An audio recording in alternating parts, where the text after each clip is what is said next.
Okay, I think you'll enjoy this. You've got that look on your face. What are you about to say? Yeah. Welcome to Big Questions, Short Answers. I'm Sian. And I'm Andy, Sian's husband, asking the big life questions. And possibly adding a little bit of unsolicited advice. This podcast is brought to you by Sian's value-based online course. Visit sianjaquet.com to find out more. How do I know if I'm a misogynist? Blown the gauntlet on the floor. So, misogyny, I know it's the word of the now, as zeitgeist, as they say, misogyny. Okay, I'm happy to get in there. Yeah, you want to get in there? But Definitely. before I get in there, Yeah. I'm asking you to explain to me why you're asking me the question. Oh, that's unfair. Why? That's not how the game works. It's not. No, I just think that it is something that is absolutely thrown about now in terms of misogyny this, misogyny that, and trying to kind of shape as to how do I know if I'm being a misogynist? Okay, first of all, I will accept that there are times in the privacy of our house when I will use that word because I know it slaps you across the face and makes you stand up, and it may be overplaying my card. Yeah. But in my defence, I have never called you a misogynist. I say you sound like a misogynist.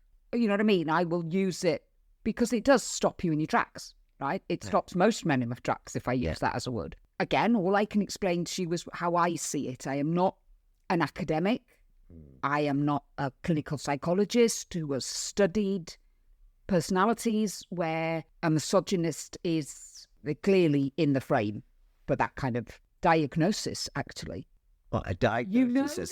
Do you know that a man is a misogynist when there is, you're looking at hatred, you are looking at contempt, you are looking for every opportunity to put a woman or a girl down, that they have, well, according to Sian, it's like they've got this burning fear that a woman might be their equal or better or know something or feel something, and they need to put you down, yeah?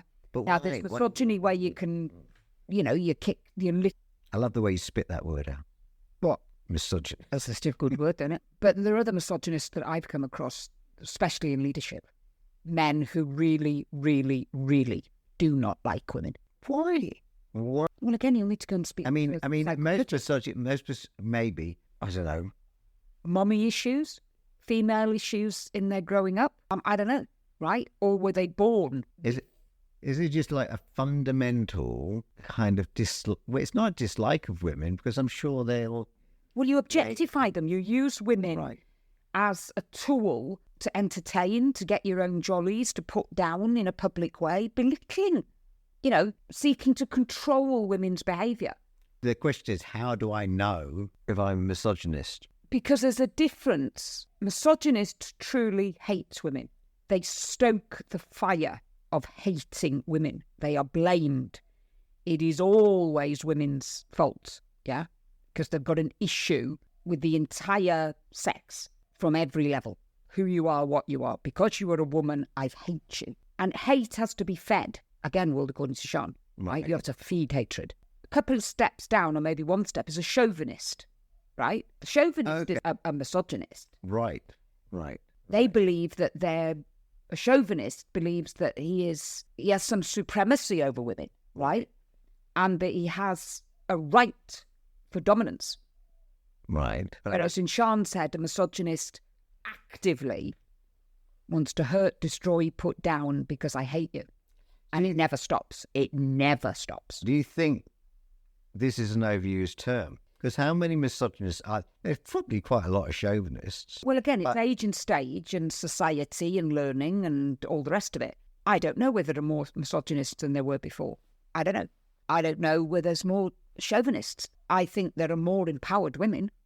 And I think that women are educated, more empowered. I mean, how many times have I said in these podcasts, male or female, it's about finding your voice. And it's about saying stop. that isn't right. That is hurting my feelings. And I know that sounds like a very basic things to say, but it doesn't matter whether you're 5 or 55.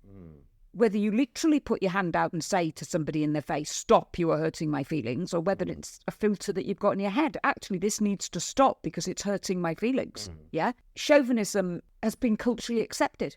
I mean, when I grew up, I've got to be fair. A lot of comedians made a lot of money from their chauvinistic jokes. But did people see that as chauvinistic? Because nobody thought there's anything wrong in putting women down. Yeah. Right? Yeah. Whereas I'm hoping we live in a world now where it does matter. Yeah. And why does that? It's because we come out the kitchen, guys. Yeah? Yeah? And But you can't pay the mortgage all on your own. Yeah. And you need me to have a job, and you need me to bring up children, and you need me to do all of these things. So there has become... And we've, I think that mothers have taken on that responsibility as well. I'm incredibly proud of the mothers and the women I know who make it a fundamental part of their parenting skills and priority to empower women and to challenge men. Yeah. I would argue that misogyny is an overused term, and chauvinism, whilst it's gone out of fashion, is probably a more realistic term, and misogyny is just a better word to spit out.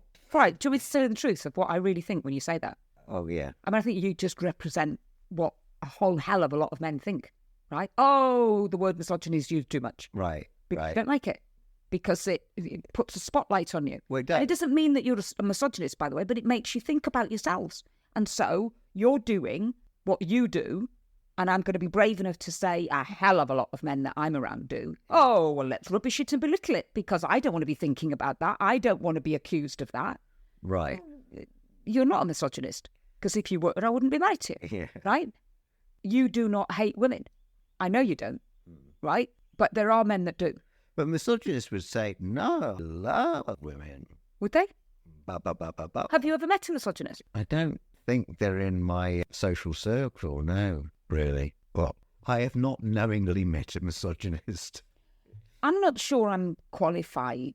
I really am not qualified to explain to you what it is, what it isn't. I think I and most women I know, you've got a sixth sense if you're in the presence of a misogynist, unless you were brought up by one and you've had a whole bloody house full of it, or you live in a community where misogyny is actually allowed to thrive.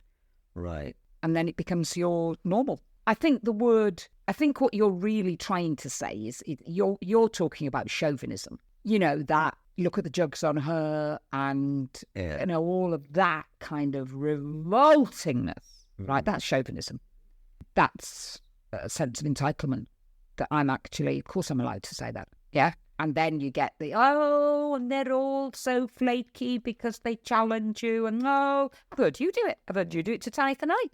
Oh, it's just a phrase, or it's just a word. But why?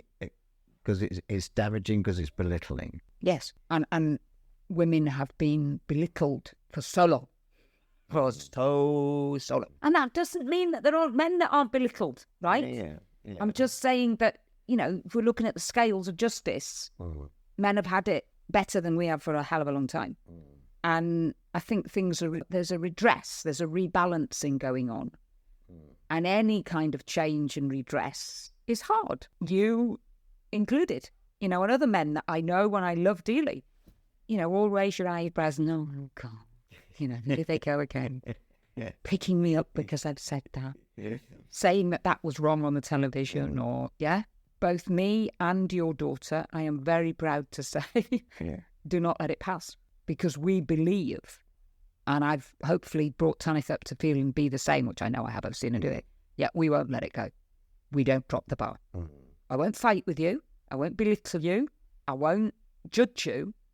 But I do... Oh, there's a little bit of judgment. No. I reserve the right to reflect to you, no, you are hurting my feelings. And you're hurting my feelings because that is a chauvinistic thing to say. So we have moved it a little bit on in terms of... I think the wrong word. I think that... Yeah. I think you chose that word misogyny, and it is, It is much used much more now than I don't. I remember chauvinism being used, but that has gone out of fashion, and misogyny has moved in. What's the name of that Muppet I was, I know this is going out for public broadcast, otherwise I wouldn't be using the word Muppet. Anybody who knows me well would know I'd use very different language. Yeah. What's the name of that guy who does that podcast that was arrested and all the rest of it? That kind of, anyway, can't remember his name now. I don't want to remember his name, but I certainly don't want to.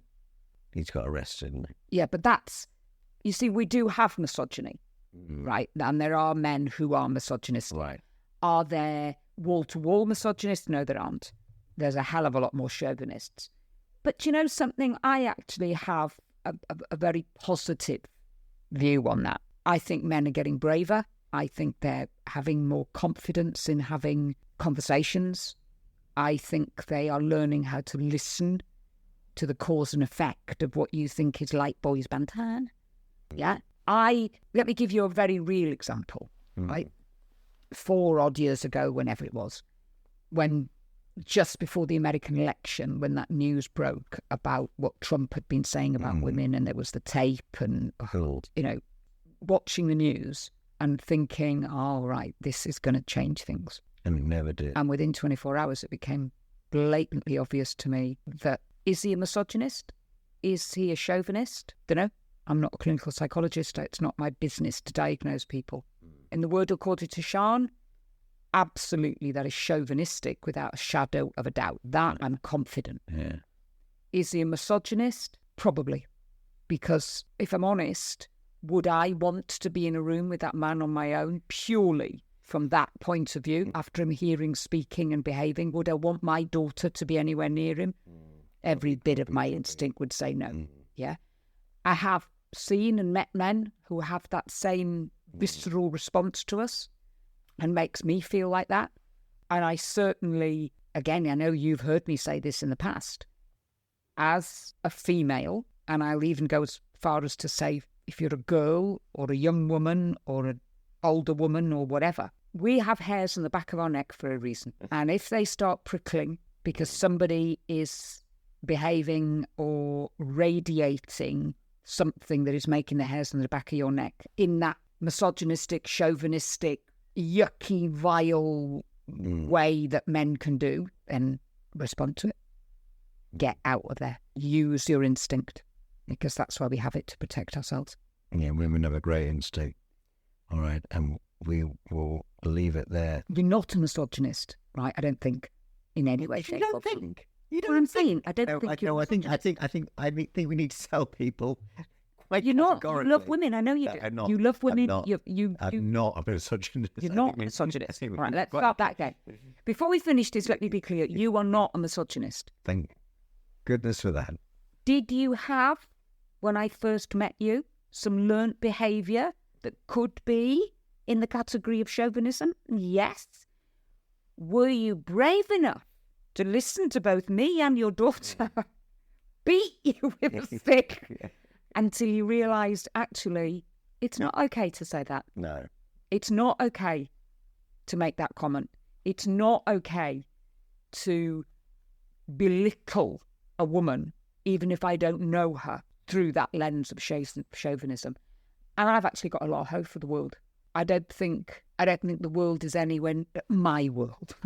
Let me be clear, there are other places in the world where you've got entire countries, entire societies that are misogynistic. But I see quite a lot of hope in that space. I think that the world in the last 10 years, my world, has changed for the positive. Well, let's hope we can have more change. Yeah. Join us next time on Big Questions, Short Answers with Sian Jaquet and me, Andy. If you have any questions you want to ask, please send them via the website, sianjaquet.com.